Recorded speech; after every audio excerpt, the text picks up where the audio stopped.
1절 여호와를 경외하며 그의 길을 걷는 자마다 복이 있도다.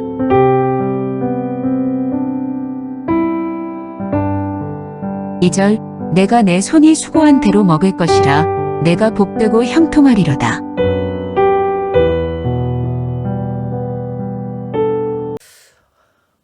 시편 128편 이 말씀은 성전에 올라가는 노래라고 시편 128편 그 말씀 위에 그렇게 부제로 달려져 있습니다. 성전에 올라가는 노래인 시편 128편의 말씀 속에 있는 6절의 이 말씀의 중심이 되는 것은 복이죠. 1절에도 복이 있도다 이렇게 표현하고 있고요. 2절에도 복되고 형통하리로다. 4절에도 복을 얻으리로다. 5절에도 복을 주실지어다. 무려 6절의 말씀 가운데 4절이 복을 언급하고 있습니다. 이것은 시편 128편의 중심적인 메시지는 바로 복이라는 것입니다. 그러면 오늘 본문에서 무엇이 복이 있다고 말씀하고 있을까요? 1절을 보면 이렇게 말씀이 기록하고 있습니다. 여호와를 경외하며 그의 길을 걷는 자마다 복이 있도다. 하나님을 경외하는 것이 복이 있습니다. 하나님을 경외한다 할 때 이 경외라는 이 단어는 하나님을 두려워하면서 하나님을 존중히 여기는 것을 경외한다 이렇게 표현하는 것이죠. 구약에 보면 그런 인물이 있습니다. 욥이 그랬습니다. 욥기 1장의 말씀을 우리가 잘 읽어보면 욥이 하나님을 경외합니다. 그 경외한다는 조금 전에 제가 앞서 설명한 대로 하나님을 두려워하면서도 하나님을 얼마나 존중히 여기는지 욥기 1장의 말씀에 보면 욥이 하나님을 경외하는 모습이 아주 적나라하게 드러나죠.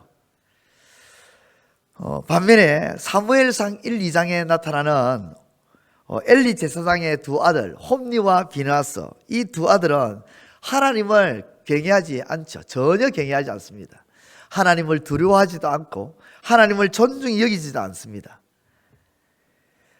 이렇게 대조적으로 나타나는 인물이 있는가 하면 또 이런 경우도 있습니다. 하나님을 두려워하기는 하는데 하나님을 존중히 여기지 않는 사람도 있습니다. 누굴까요? 엘리 같은 인물이죠. 엘리 같은 인물은 하나님을 두려워하는데 하나님을 존중히 하지 않습니다. 그래서 엘리의 그 가문이 무엇 때문에 멸망을 당하느냐? 하나님께서 사무엘을 통해서 말씀하십니다. 나를 존중히 여기지 않는다고요. 하나님을 경외하는 것이 복이 있습니다. 또 1절의 하반절을 보면 하나님의 길을 걷는 것이 복이 있다고 합니다. 여호와를 경외하며 그의 길을 걷는 자마다 복이 있다. 그의 길은 하나님의 길을 말씀하는 것이죠. 하나님의 길은 하나님의 뜻대로 살아가는 것입니다. 하나님의 말씀대로 살아가는 것, 그것이 복이 있다는 것입니다. 결론적으로 무엇이 복이 있느냐? 무엇이 복이 있느냐? 어떤 것이 복이 있느냐? 성경은 오늘 우리에게 분명하게 말씀하는데 하나님을 경외하는 것과 하나님의 말씀대로 살아가는 것이 복이 있다.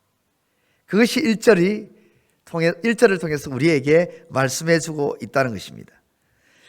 그러면 하나님을 경외하고 하나님의 길을 걷는 것이 어떤 식으로 우리에게 복이 되는가? 그것도 오늘 128편의 말씀을 통해서 우리에게 보여주고 있는데요. 먼저 오늘 2절에 보면 내가 네 손이 수고한 대로 먹을 것이라. 내 손이 수고한 대로 먹게 된다고 합니다. 여러분, 손이 수고한 대로 먹지 못할 때가 있죠. 열심히 일했는데도 결과는 초라한 상황으로 발생합니다. 초라한 상황이 되어버립니다. 그런데 손이 수고한 대로, 손이 움직인 대로 먹게 된다는 것입니다. 일한 만큼 그 결과가 나온다는 것이죠. 근데 일한 만큼 결과가 안 나올 때가 언제 있습니까? 내가 수고했는데 그 수고한 대로 먹지 못할 때가 언제입니까? 내가 몸이 건강하지 못할 때 못 먹죠. 내가 열심히 수고하고 땀을 흘려가지고 일을 했는데, 그래서 좋은 결실이 내 눈앞에 딱 나타나야 되는데, 내 눈앞에 나타나기는 했는데 내가 몸이 아파서 못 먹는 경우가 있습니다. 또 내가 건강하지만 내 눈앞에 나타났지만 어떤 경우입니까? 배추 파동이 일어나 버립니다.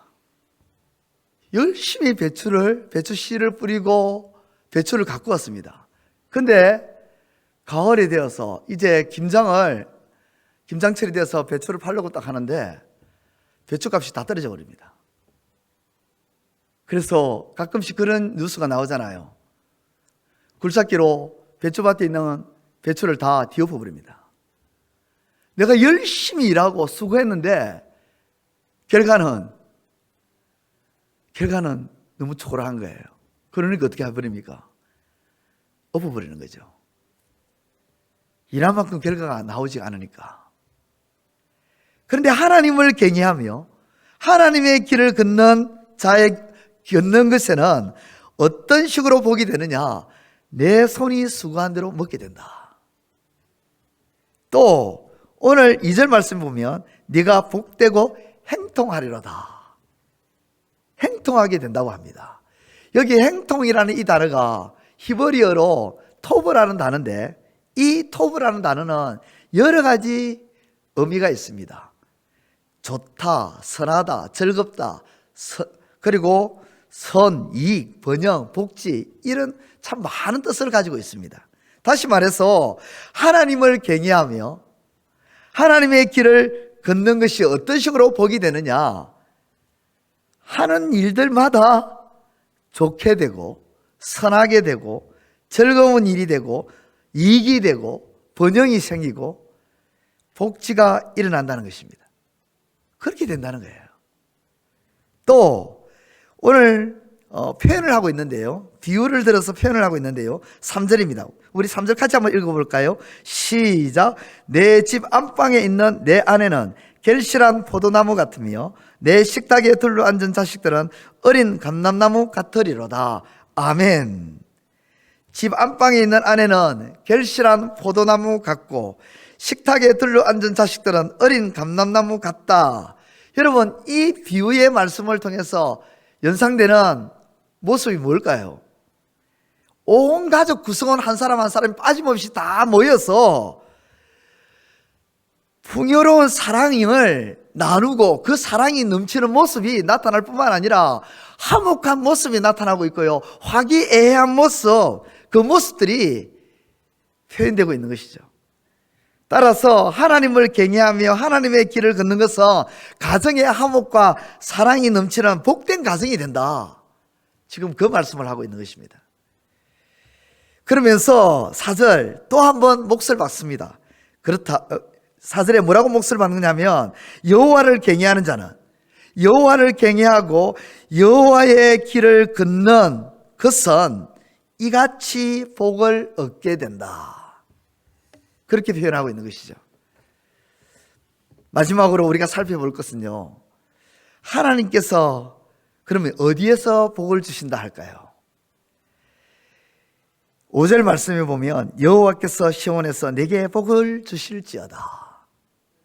여러분, 시온은요, 성전이 있는 곳을 의미합니다. 다시 말해 시온은 하나님이 임하시는 곳, 하나님이 하나님의 백성과 만나는 예배의 자리를 말씀하는 것입니다. 예배의 자리에서 복을 주신다는 거예요. 그러므로 예배는 복의 통로입니다. 예배를 귀하게 중하게 여겨야 할 이유가 여기에 있는 것입니다. 오늘 이 새벽에 이 예배의 자리에 온 것이 다른 사람은 일단 접어두더라도 나에게는 있어서는, 적어도 나에게는 있어서는 복인 줄 믿으시기를 우리 주님의 이름으로 축원드립니다. 마지막으로 하나님께서 언제까지 복을 주신다고 말씀하고 있느냐면, 오늘 5절에 여호와께서 시온에서 내게 복을 주실지어다. 너는 평생의 예루살렘의 번영을 보며 하나님을 경외하고 하나님의 길을 걷는 자에게 평생토록 복을 주신다. 여러분, 평생이란 말은 죽을 때까지 말하는 거죠. 평생 동안 번영을 보고 내 자식의 자식을 본다는 것입니다. 어느 한순간에만 복을 딱 주고 끝나는 것이 아니라, 한 시점에만 복을 주시는 것이 아니라 살아있는 날 동안 복을 주겠다. 여러분, 시편 128편의 중심적인 메시지는 복을 주신다는 겁니다. 하나님이 복을 주신다. 하나님께서 하나님을 경외하고 하나님의 길을 걷는 것에 복을 주신다. 어떤 복을 주시냐? 내게 네 손이 수고한 대로 복을 주시겠다. 행통하게 해주겠다. 내 가정을 풍요로운 사랑으로, 화목한 가정으로 만들어 주시겠다. 그리고 예배를 통해서 복을 주시겠다. 평생의 복을 주시겠다. 하나님은 128편을 통해서 정말 하나님의 백성들에게, 하나님의 자녀들에게 복을 주고 싶어 하시는 하나님이심을 드러내고 있습니다. 이 하나님의 마음을 기억하시고 오늘도 복된 길로 걸어가시는 저와 여러분들의 삶이 되시기를 우리 주님의 이름으로 축원드립니다. 기도드리겠습니다. 이제 오늘 받은 말씀으로 함께 기도하겠습니다.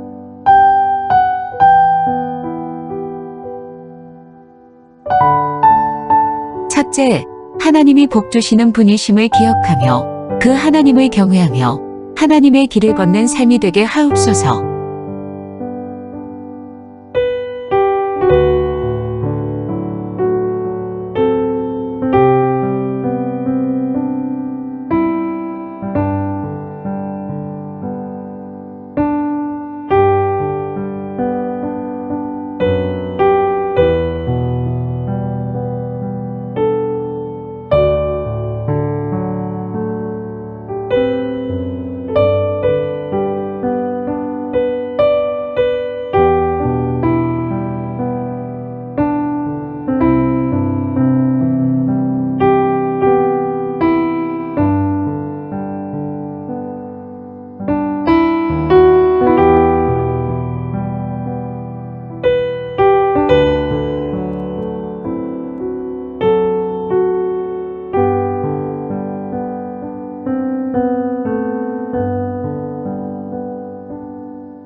둘째, 수고한 대로 먹게 하시고 형통하게 하시고 풍성한 사랑과 화목의 복을 주시는 하나님을 경외하며 살아가게 하소서.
이제 오늘의 기도 제목을 가지고 합심하여 기도하도록 하겠습니다.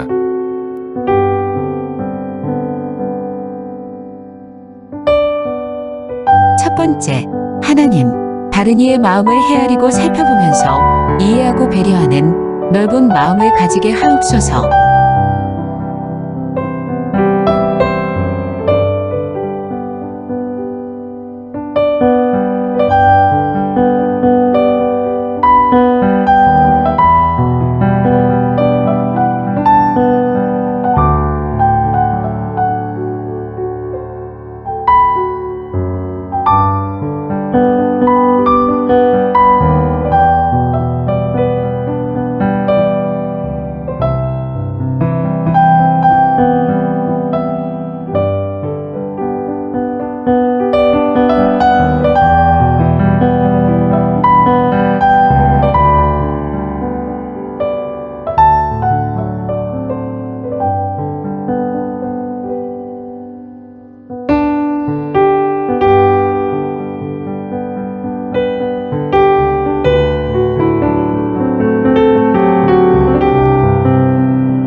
정죄하고 비판하고 흠을 찾는데 혈안이 되지 않게 하시고 오직 사랑과 친절과 관용함에 힘쓰는 삶이 되게 하소서.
세 번째, 하나님 앞에 숨길 것이 없는 투명한 삶이 되게 하시고 모든 것을 지켜보시는 하나님을 기억하며 두렵고 떨리는 가운데 살게 하소서.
이제 개인의 기도 제목을 가지고 하나님 앞에 기도하시기 바랍니다.